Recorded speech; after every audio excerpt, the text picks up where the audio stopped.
Hello one and all, it is the computer voice lady. We are uploading episode 470 the Virtual Ed Sullivan Show. However, please note that the YouTube channel that uploaded the pilot was taken down around the same time we posted this episode to Podbean. So to avoid any issues with YouTube, we have scoped out all of the segment from the Virtual Ed Sullivan Show.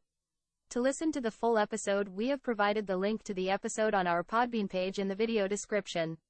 But for now, please enjoy Mike, Greg, and Chico talking about the Virtual Ed Sullivan Show in the latest edition in Pilot Month 2024. An anthology about the bad, the short-lived, and the forgotten shows and events in television history. This is It Was a Thing on TV. Punisher! Control! Tell me before I change my mind! I give you Super Train.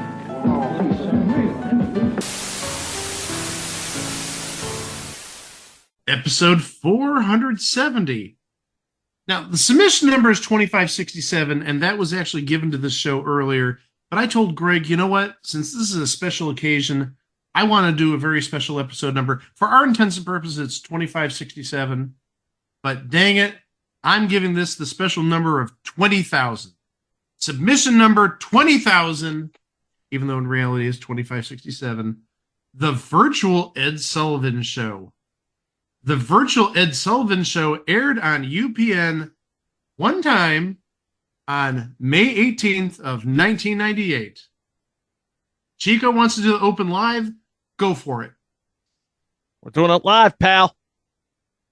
Now, I should note, this upload, which was recently uploaded to YouTube 4 days ago, came from the YouTuber Kev the Ripper. And this is a copy from WSBK Channel 38 out of Boston, which at the time was the UPN affiliate. Now, people my age in the Northeast remember WSBK as like a super station out in the Northeast from Boston. I remember watching like Boston Red Sox games with Sean McDonough on play-by-play back in the day. Oh, good times. About 2 to 3 minutes later. First of all, I want to say that was John Harlan announcing. That very much sounded like John Harlan, yes. You know what this looks like, guys? Something you would see like in a late 90s PC CD-ROM game.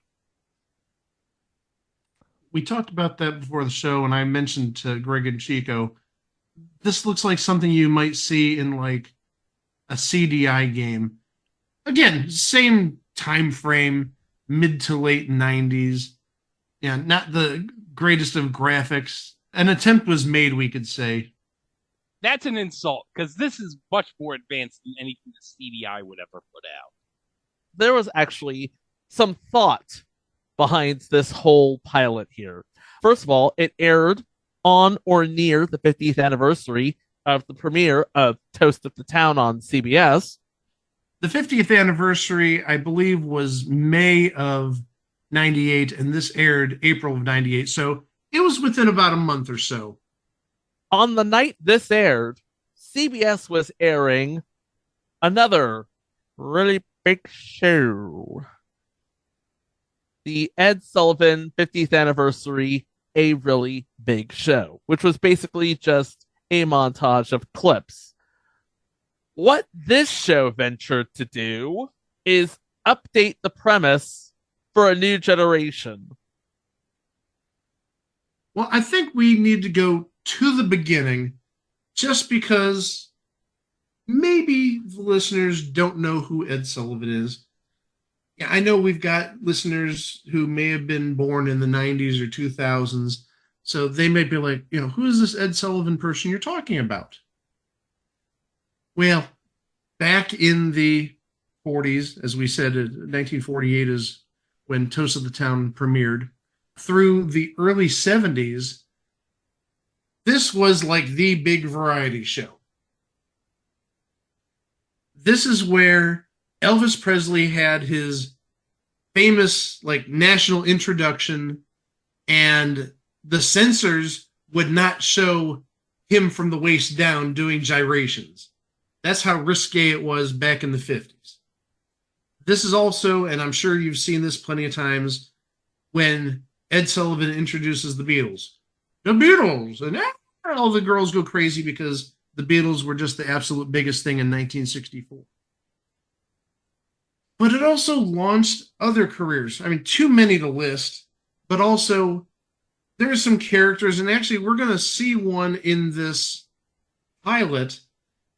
A character, I don't want to spoil it. When we get to the part of the show where this character appears, we'll get a little deeper into it. They tried something here, but also, and we've talked about this. We talked about this, I believe, in the Tim Conway show. The variety show sort of died around 1979, 1980. This is now close to 20 years later.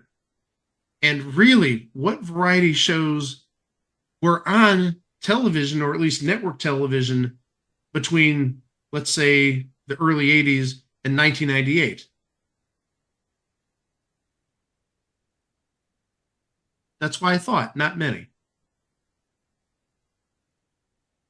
Not to explain why this show may not have worked, because trust me, the variety show being dead as a format is the least of this show's worries.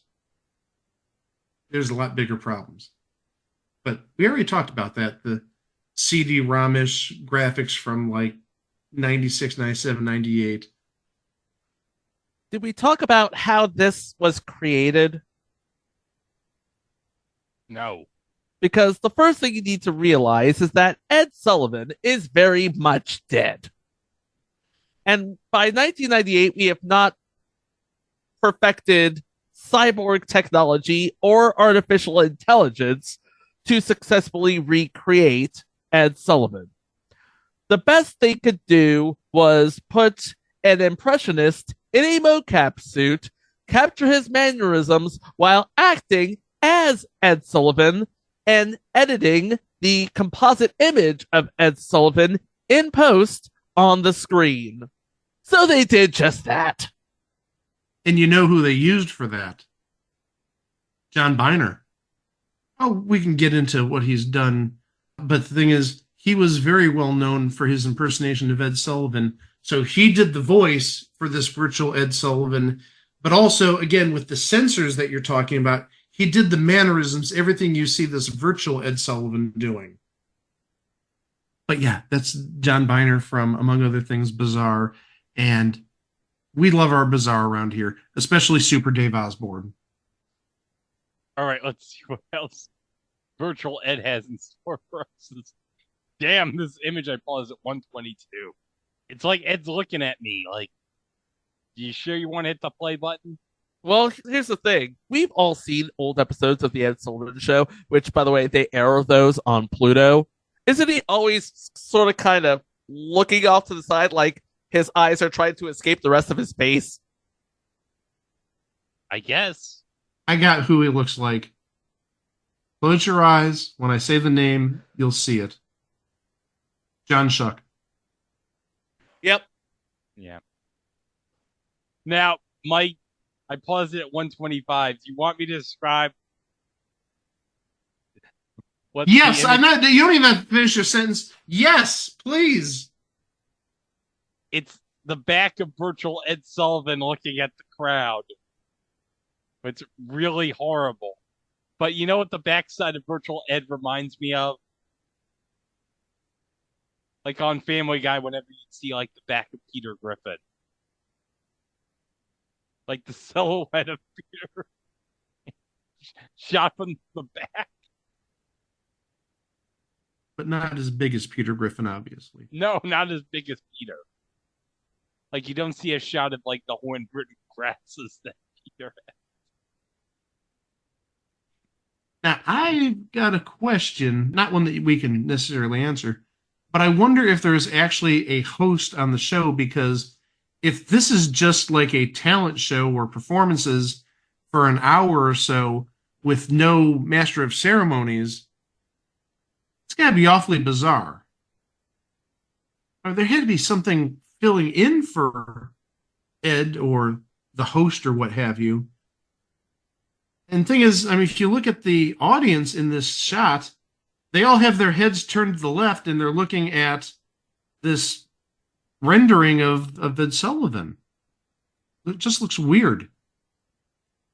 Yeah, it kind of sort of looks like they were all directed to look to the right or to stage right, audience left.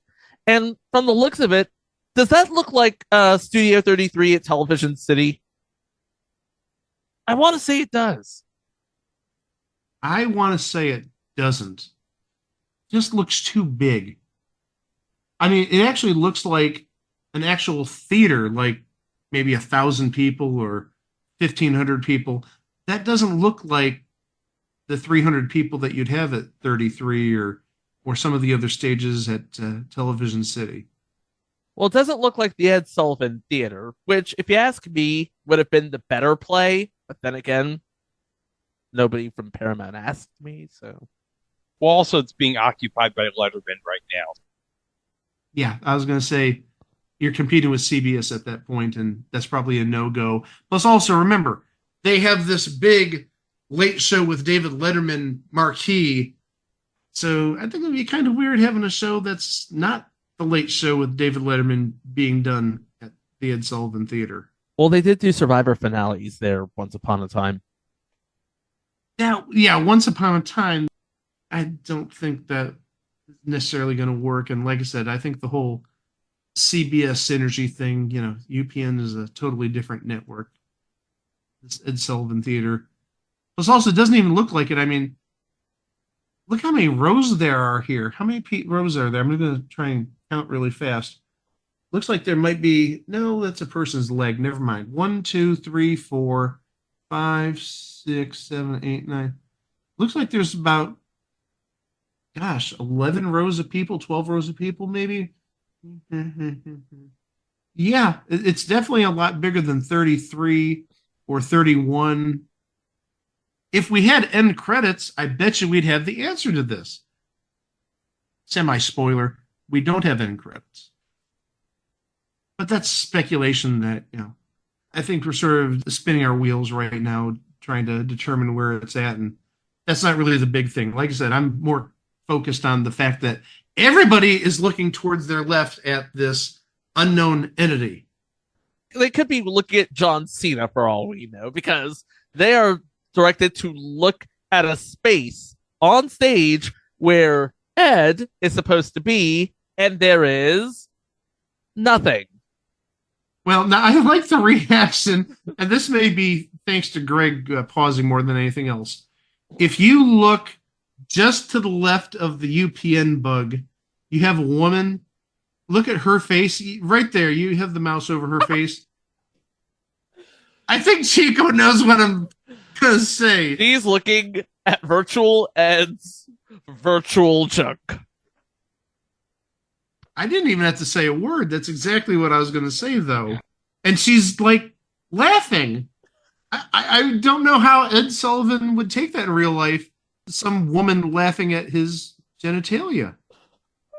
Look at this old guy right here. Yeah, I'm just looking over here. I'm just going along with the bit right now, so. I think that's Mickey Rooney down there. Mickey Rooney's wondering why the woman behind him is laughing at Virtual Ed Sullivan's genitals. Probably because they've never been televised before. He does the show from the waist up. Well, because the censors at CBS didn't want him shaking his stuff like Elvis Presley did back in the day. Isn't this interesting? We're talking more about the audience members than we are about the show itself. Maybe that's an indicator. Well, we can't really talk about the show itself because all it is a bunch of, acts. Thank you. I was looking for vaudeville was the word I was looking for. It's basically 1998 vaudeville. All right, let's play this. We're only a minute and 25 seconds into this thing.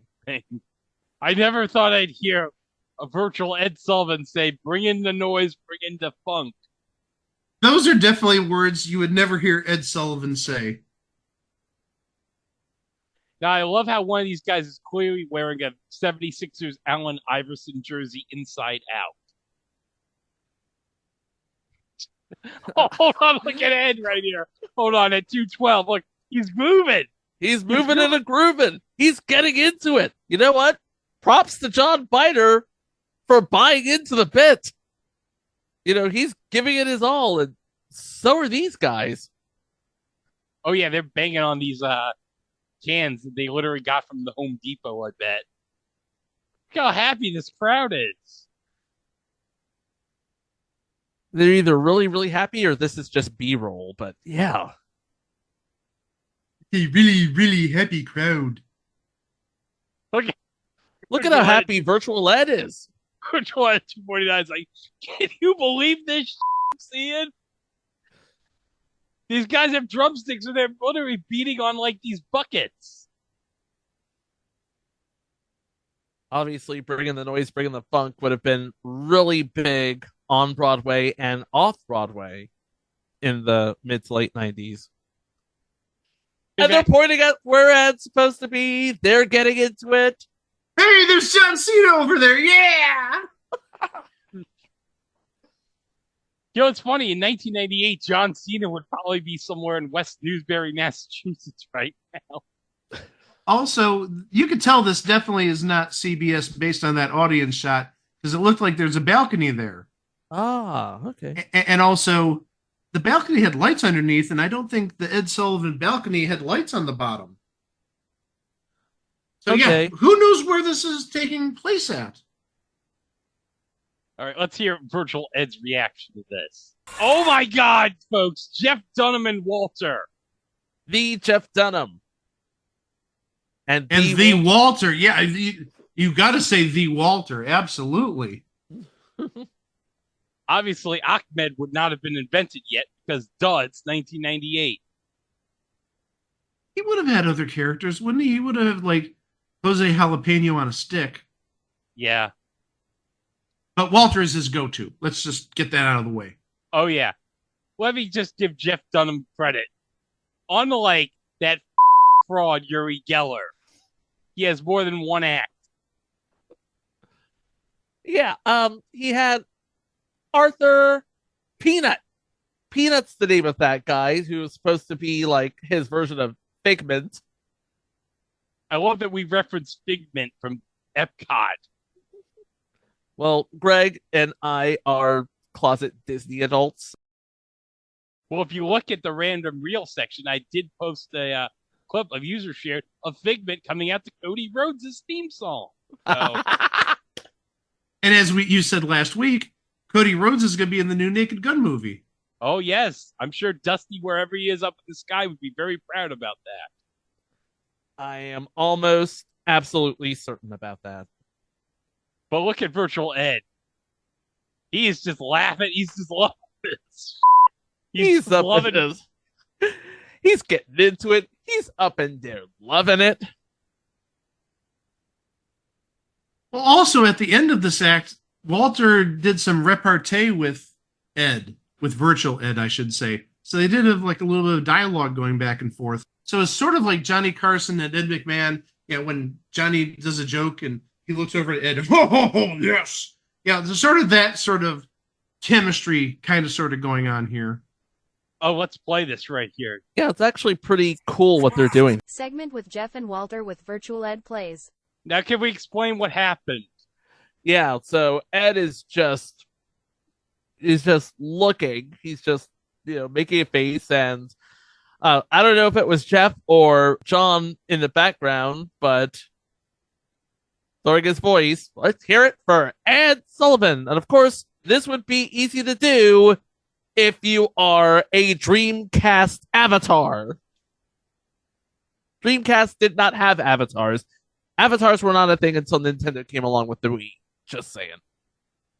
Okay, what's this next act that Ed's going to introduce? All right, the Red Panda Acrobats. Now, Mike, go ahead. Say what you want to say about the Red Panda Acrobats.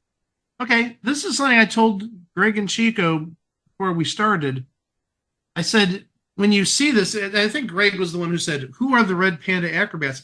I said, if you've ever seen an NBA halftime show in like the last 20 years, I know they've done Cavs games, and I think they did the Cavs game, specifically this female, because it wasn't a whole group of people. I think it was just her or maybe her and an assistant, but she's done halftime acts like everywhere. I've seen her in highlights for like Houston Rockets games and Knicks games. And like I said, she's done the Cavs a number of times. She puts bowls on her leg, on her right leg, and flips them onto the top of her head.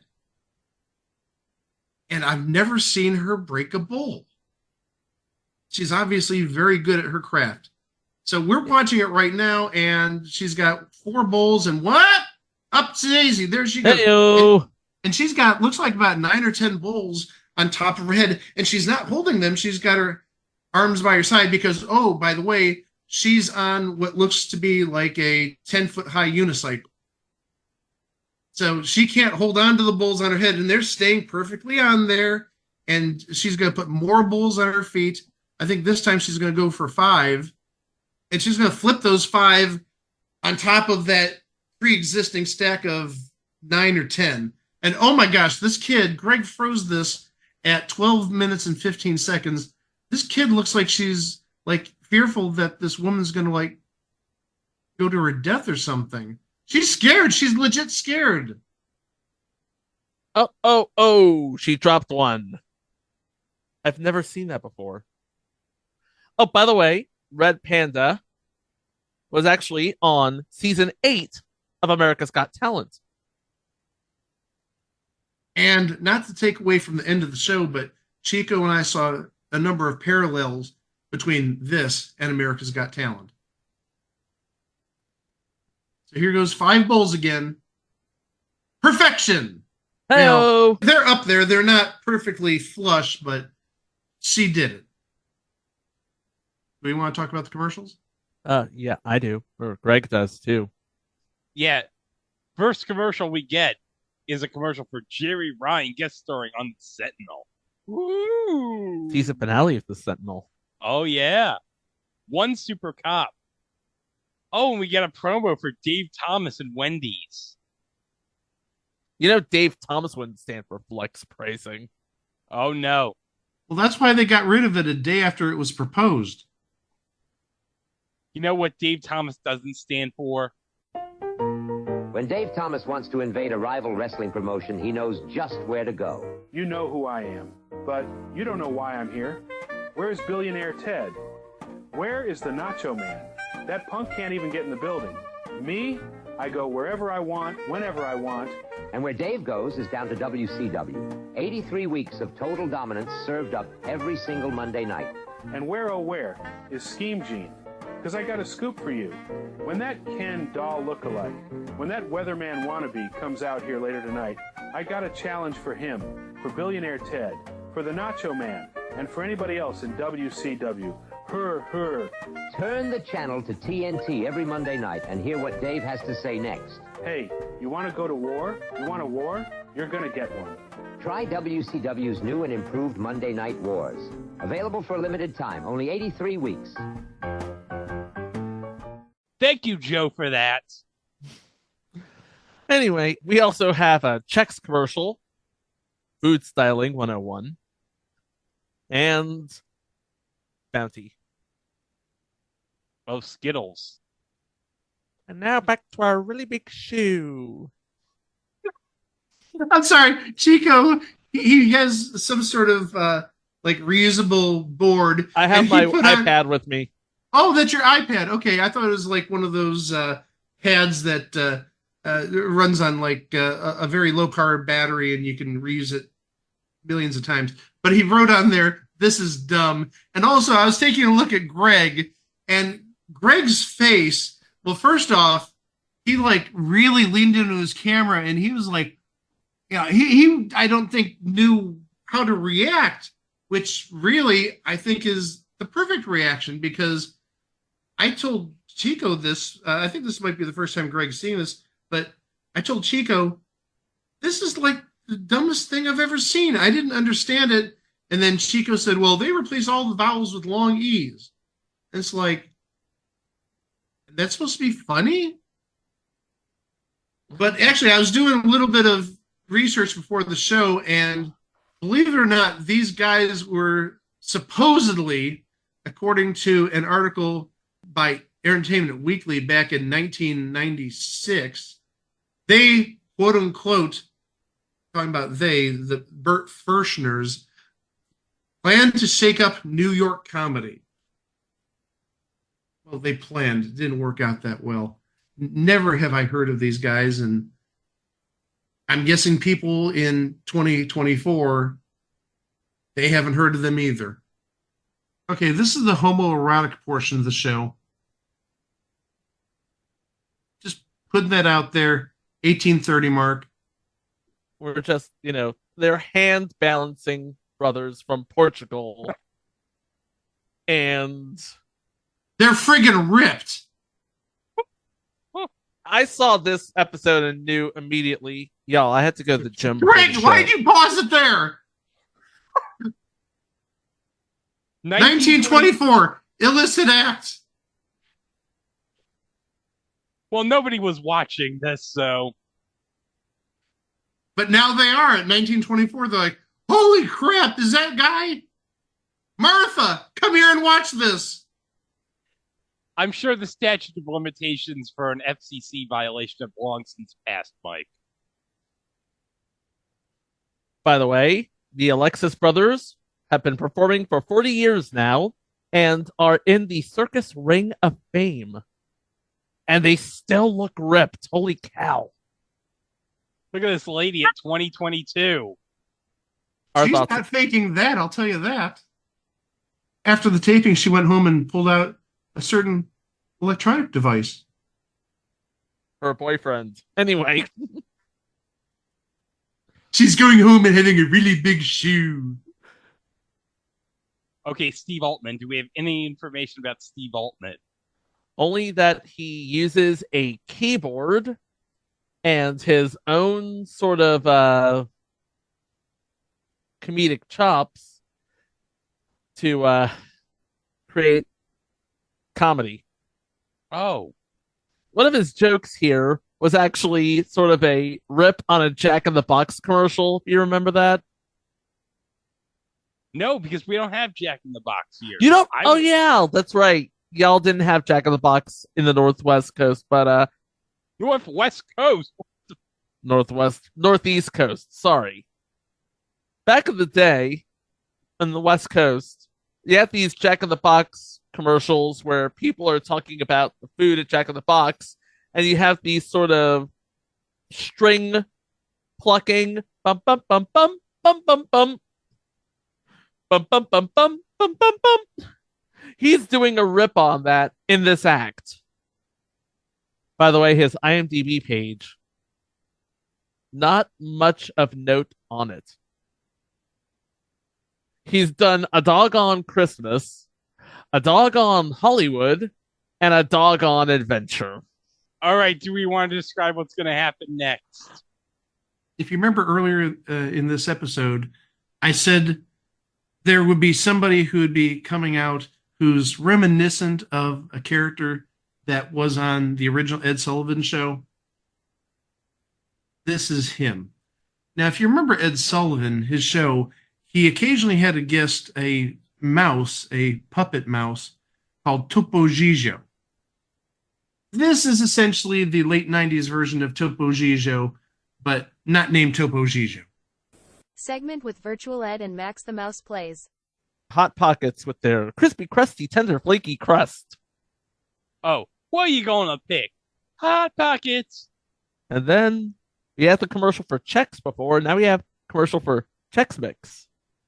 We got a commercial for KFC. And antihistamine eye drops. Oh, from Pfizer. Yeah, we know what Pfizer started making in 1998, too. Okay, Chico knows. Your boyfriend. No, sorry. Just ask Bob Dole. Let's get back to the really big show. By this point, you can definitely hear that John Byner is starting to get into it. Yeah. So what about the Tap Dogs? What do we have on the Tap Dogs? Tap Dogs are a tap dancing troupe from Australia, like he said. And they are still active as of this recording. Oh, that's good. Virtual Ed introduces Mickey J and his 52 assistants. Oh, He's doing the classic Four Queens trick. okay. I was hoping that he have like a game of 52 card pickup, where he just have like all the cards, just throw them on the stage and just try to pick them all up in like a certain amount of time. No, Greg, I thought what you're going to say is, I thought this is going to be like the Las Vegas Gambit show, according to the David Letterman show finale. A living deck of cards, it's the Las Vegas Gambit show. Well, You you have know, all the Dave- people, and wait, but you have all the people dressed up as the cards, just like waddling on in. Well, as we know from the finale of the David Letterman show, Dave was watching Las Vegas Gambit. You darn Betty was watching. Meanwhile, his audience wanted to kill Wink. Well, you know what? The last laugh, the Tropicana is now going to be no more. Yeah, that's sad. Mike and I have had great memories of the Tropicana. I'm just glad that finally the Cohiba 6 room is going to have heat. That was the damn coldest room in Las Vegas. It really was. I think I lost my Doctor Who hoodie somewhere in Las Vegas. Okay, the Flying Karamazov brothers. Oh, definitely a well-known entity. They're famous. I can't give you a place where I've seen them, but I've heard that name for years. There's no real flying to their art, but there's a whole lot of juggling and a whole lot of percussion. Virtual Ed's like looked intensely like, yeah.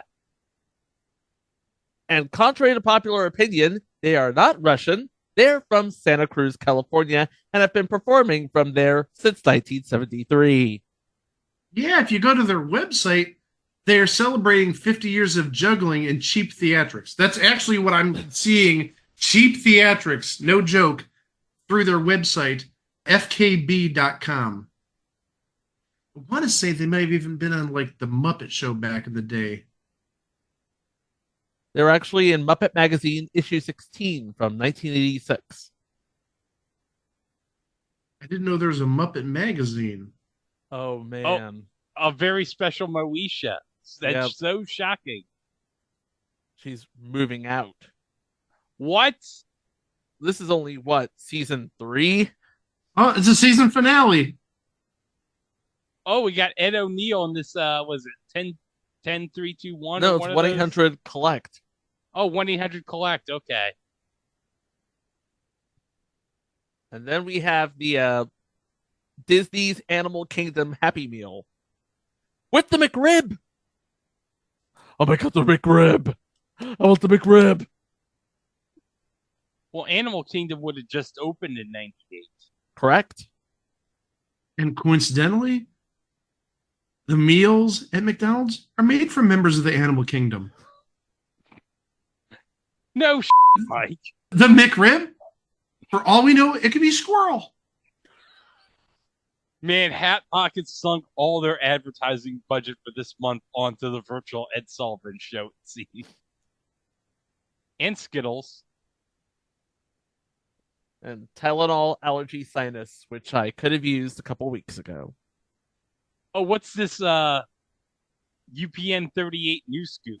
Tonight at 10, UPN 38 Prime News brings you family favorites. Your kids want to go shopping, and these are so cute, but your wallet needs relief. Hi, I'm Robin Young. How about checking out the family favorite secondhand store tonight on UPN 38 Prime News? Okay. Look at all these dangerous stunts. It's Wipeout Week on Real TV. Remember when Real TV was a thing? Oh, It was God, on for quite a bit of time.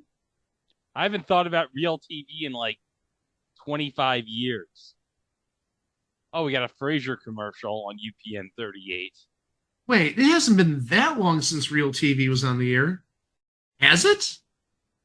Yeah, I think it has. It's 1998.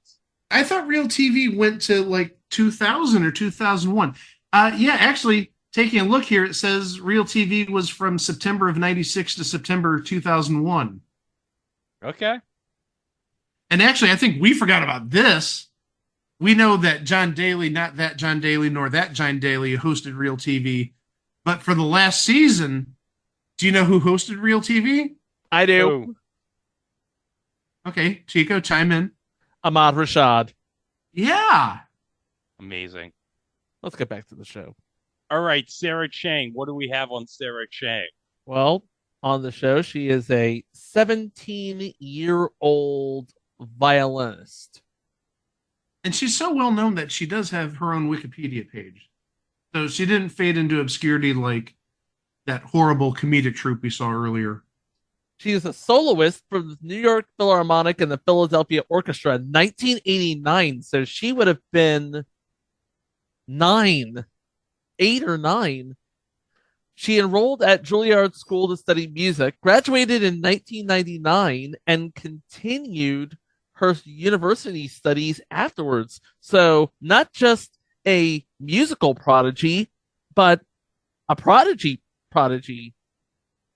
And she was signed to EMI Classics and IMG Artists back in the day. Still is, from what I could see.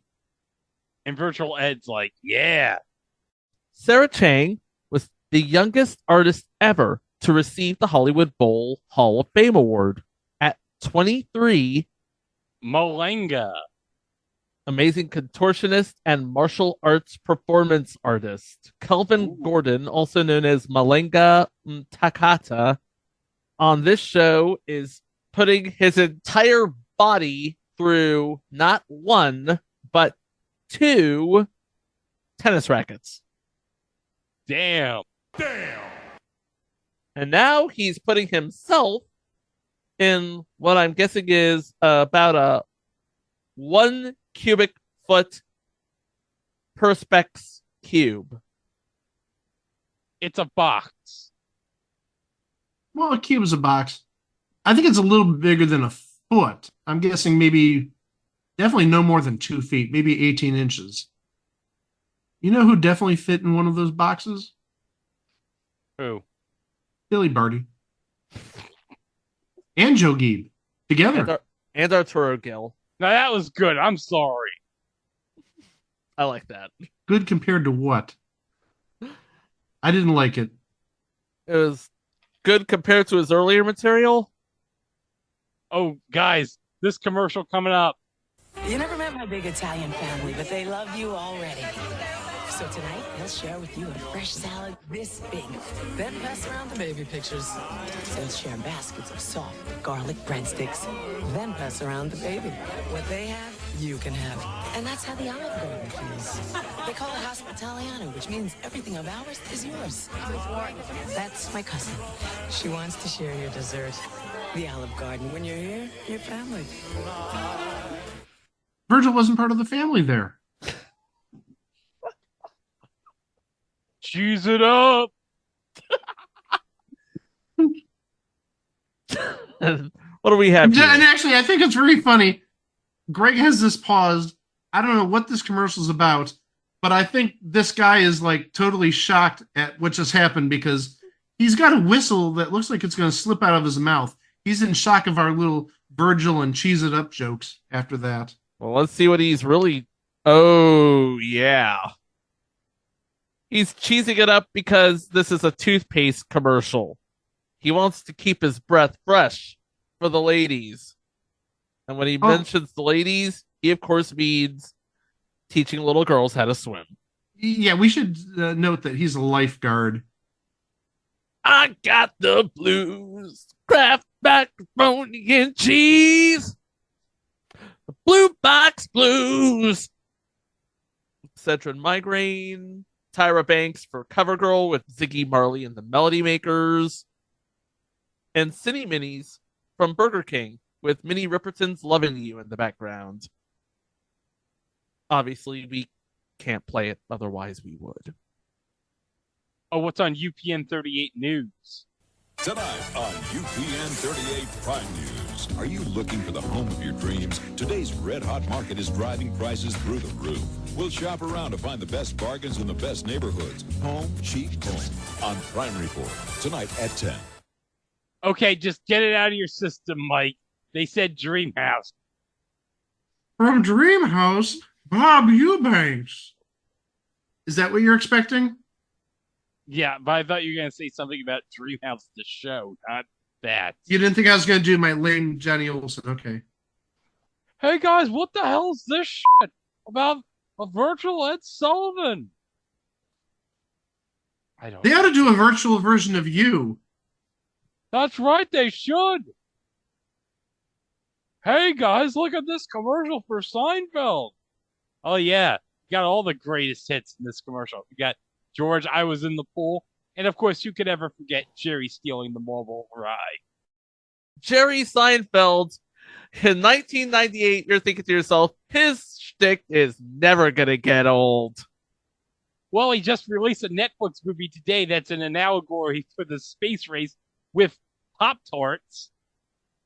If you read the reviews for that movie, some reviews have called it the worst movie thus far in the decade. But you know what it gave us? The return of Strawberry. I was hoping you were going to say the return of the Pop-Tarts at the Pop-Tarts Bowl going down the big toaster. Dreams really do come true. Yeah, but he was at the premiere Strawberry. You didn't see him? I posted it on the Instagram page. I saw it. I actually saw bits and pieces of the Pop-Tarts movie.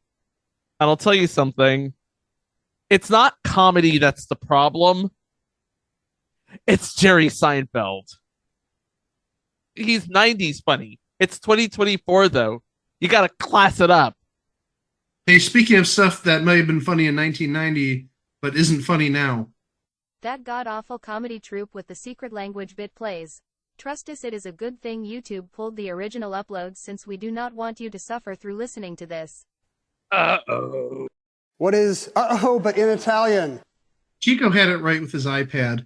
It's still dumb. And that's how it ended. It was more abrupt than that, but yeah, the recording didn't have closing credits, and it actually just ended at some point in that skit, a little bit further than where we ended it. But yeah, this was trippy, I think is one word you could use. Bizarre in terms of the acts they had on there. I don't get what those Bert Kirschners, whatever the heck they are, what their deal is. Whoever, I don't even give a flying shit because I'm not going to think about those idiots again in my life. You know, like I said, nobody knows who they are. And even right now, at this point of their lives, they probably don't know who the hell they are. They've been more successful than me, but still. This was just all around really, really goofy.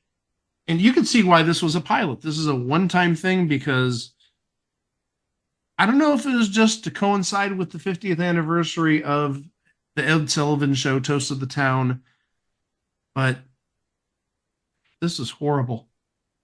It's out there. It literally just popped up, as Greg said earlier this week, or earlier last week once you hear this. So you can catch this and judge for yourself, but I think this was very ambitious in an era where the variety show was dead, but they're trying to play around with new technology. And boy, imagine if they waited 25 or 26 years, what they possibly could do with AI nowadays. Since AI fakes voices all the time, I mean, it could be done ethically or unethically or whatever, but this, thank heavens, in 1998 was a one-time only thing on TV.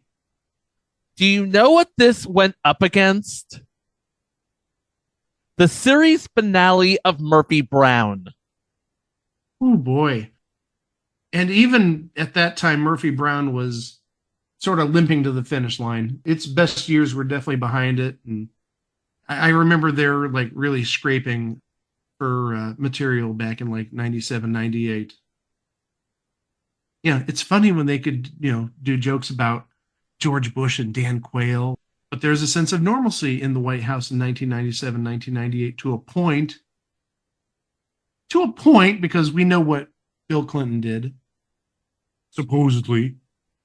But I did want to thank friend of the show, Brian Henniger, for pointing this out.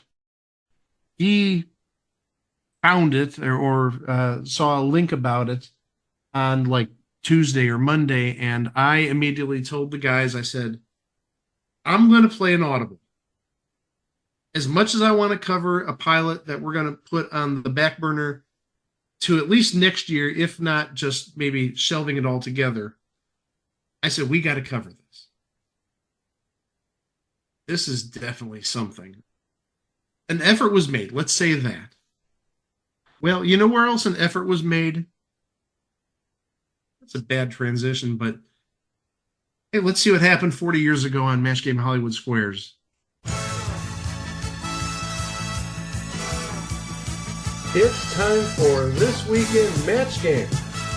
Hollywood Squares. Our history.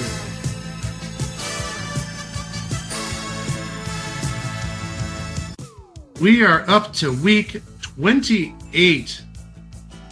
And this week in the squares, we have Christopher Rich and his wife, Nancy Frangione, David Forsyth, Marcia McCabe, Leanne Hunley, Deidre Hall, Wayne Northrup, and John Delancey. Chico, say what you need to say.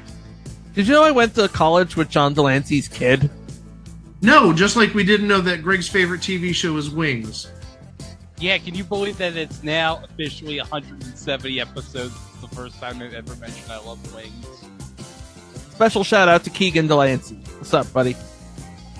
And what was your movie Wings that you talked about like 2 weeks ago? God, I don't even remember. Man, so memorable. Go back. I think it was like episode 467. It's such a great joke and great line that Greg totally forgot about it. It came back to us. Greg's movie Wings is Dragnet from 1987. And now that we've got the obligatory I went to school with John Delancey's kid out of the way, what happened this week? Well, now they did a little change to the bumpers going in and out of commercial, because now they added Gene and John's heads onto the silhouettes. There were silhouettes of 12 just random faces, but 2 of them now have Gene and John's heads, or 1 each, I should say. And I love that John's thing with the silhouette is him doing the Bowser pose. It wouldn't be any other way. That's what he's known for. And as I mentioned last week, we have plugs for the second telephone match.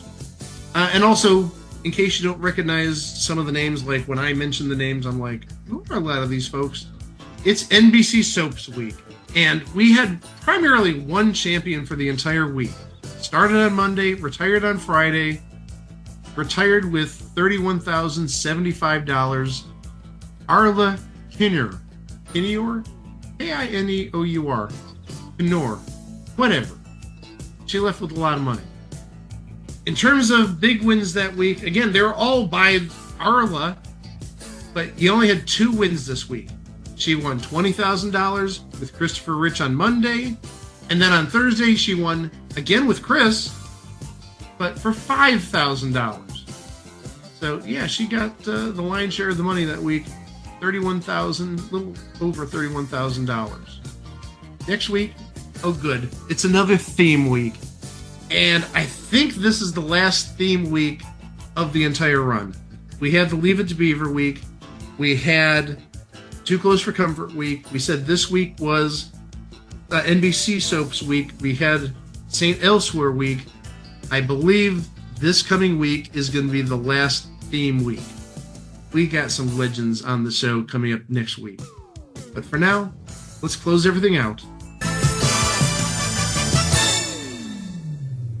Why, thank you, me, for the Match Game Hollywood Squares update. As always, remember you can go to our website at itwasthingontv.com and you can listen to our previous 469 episodes. And trust me, some of them are nice episodes. Surprised neither of you chimed in with that, Chico. But also Did you don't forget... not listen to the intro from Monday's episode? I did, but I thought anytime you hear that number, you would put your 2 cents in. Apparently, I'm wrong about that. I'm sorry. Well, do it again so I can. Okay. Okay. So again, you can go over to our website at itwasthingontv.com where you can listen to the 468 plus 1 episodes that preceded this episode.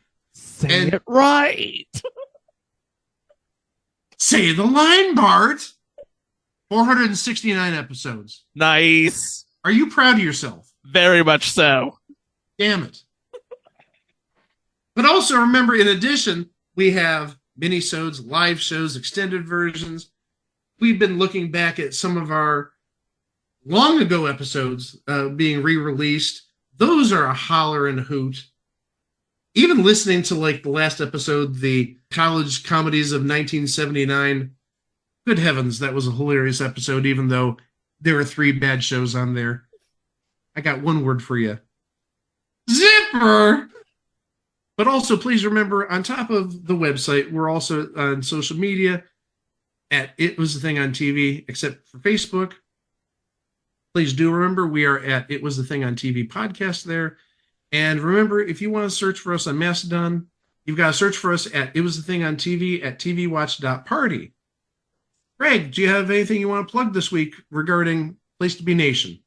Well, as you know, the Friday drops are on there, of course, on the pop feed every week. And I just recorded a new episode of Wrestle Tracks with my co-host Scott Criscola, where we live watched WCW Spring Stampede 1994.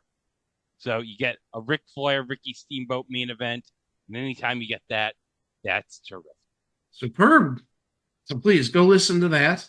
But also please remember, you can subscribe to our podcast wherever fine podcasts can be streamed, including Apple Podcasts, TuneIn Radio, iHeartRadio, Audible, independent podcast players. They work superb.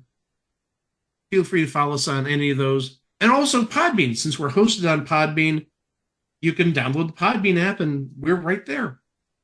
But also, please don't forget, we're also on YouTube where you can like and subscribe to our channel. And please do not forget to hit that notification bell to be informed of all future uploads on the channel, including what's coming up next time. Well, we are going to enter week 2 of Pilot Month. We're going to get personal next week. It's not a game show. It's not a talk show. Frankly, I don't know what the heck it is. No, it is a game show, or at least has game show components. But the crazy thing is, this show has, I think, 2 Hall of Famers, but really, potentially, at some point in time, that number could be as high as 4. 4, It Was a Thing on TV Hall of Famers, present and future. That's got to be a good show, right? We'll find out. But also, we're going to cover a pilot for actually a more traditional-ish game show of sorts that actually got to air like 5 years ago. And I don't know how the other guys feel about it, but I thought it was a very good show. The host, perfectly chosen, but also I believe the host actually created this game, this format. I loved this show back, like I said, 5 years ago, 4 years ago, whenever it was on. But the pilot was a little different. How? Guess we're going to have to stick around next week for 2 new episodes in Pilot Month right here on It Was the Thing on TV. As always, thank you very much for listening. Be kind to each other, stay safe, but most importantly, come back here for those 2 episodes starting on Monday. Greg, give us a big roar. Wow. Ladies and gentlemen, we've had this young man on our show before, and he's come back here to introduce his very good friend, Super Dave Osborne. So, ladies and gentlemen, the one, the only, Dar Robinson.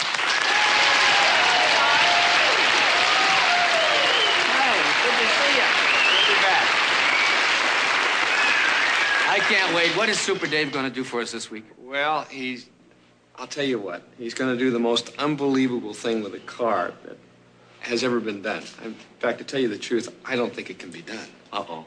But that's our Super Dave, huh? Yeah. Yeah. That's Super Dave. So, all right, let's get right to Super Dave Osborne, and thank you very much for coming by. You're very welcome. Okay. It's nice to be here. Here he comes now, Super Dave Osborne. Just a moment, if you will, please. This wild jump of yours, or this amazing ride, frankly, what does it entail? Well, Tom, it's the ultimate test of the human body, I believe. I'll be traveling up and down a track especially designed in a smallish metal car or container at approximately 150 miles an hour. Halfway through the ride, I will attempt to go through a complete 360-degree turn at 5 G's force. Now, this may sound like kind of a silly question, but what are your chances? Well, I wouldn't be doing this if I didn't think my chances were very good, Tom.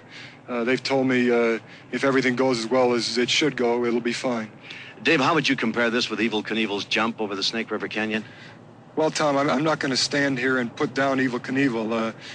What Evel Knievel did enabled me to have CTV cover this and for me to get the money I'm getting. But the last jump Evel made, he said it was a life or death jump. He had a parachute, he was jumping over water, and his capsule failed, and he lived. I've been told that if my capsule fails, I may not be quite as lucky. Dave, one thing before you go, really, you are risking your life. Why are you doing it? Well, Tom, people say that anybody will do anything for money. Well, $300,000 is a lot of money to me. I couldn't have made it any other way in my life. And I feel that by doing this, if I make it, I'll make a lot more than $300,000. If something happens, my family will be taken care of, and I'll have lived life the way I want to live it. They're waiting for you. Thank you for the few moments, Super Dave, and good luck to you. I hope it's a great ride. Thank you, Super Dave Osborne. Fine round of applause for Super Dave Osborne as he's getting ready to get into his car. As you can see, 2-inch steel-enforced leather strapping is being used to secure Dave in the car. If the car should leave the track, I'm afraid Super Dave Osborne will leave with it. He has special magnetic shoes that'll cling to the bottom of the car for extra protection. Other bits of his protective gear, why the gloves he's wearing are burn-proof aluminum covered in wind-resistant asbestos. His helmet is made out of galvanized iron with a shock-resistant plastic alloy. Final preparations. Make sure it's tight. One final pull on those straps, keeping Super Dave in. All right, I think they're about ready right now. There's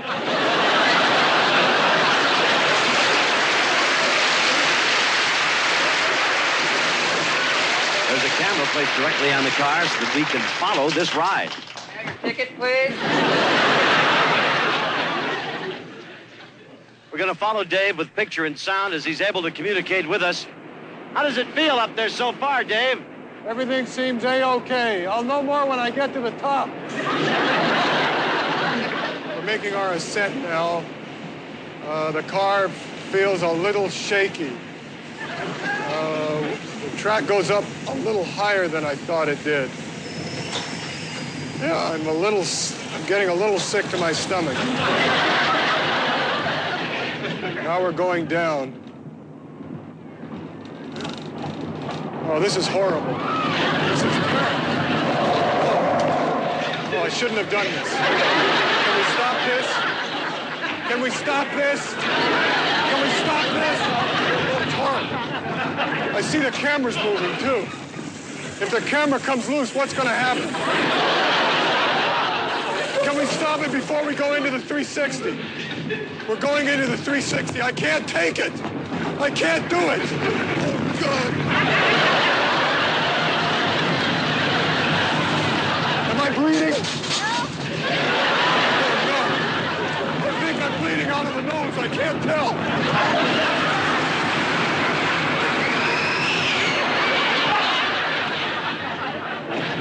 He came out of the 360, still in the car.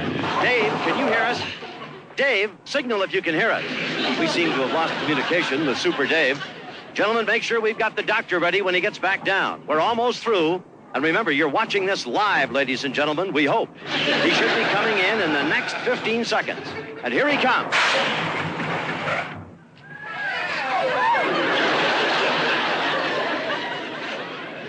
Super Dave. Super Dave. I need a doctor. I am your doctor, Super Dave. Doctor, how is he? I think he's going to be all right, but we won't know for about 24 hours. Can I talk to him for a little bit, Doctor? Not for very long. Super Dave, how do you feel? I need a doctor. You've got a doctor with you, Super Dave. Tell me about the ride. How was it? It was awful. I wouldn't do it again for 10 times the money. I shouldn't have done it. it was a big mistake. It's done. It's over with. I'd never do it again. I just can't wait to get out of here and be with my family. And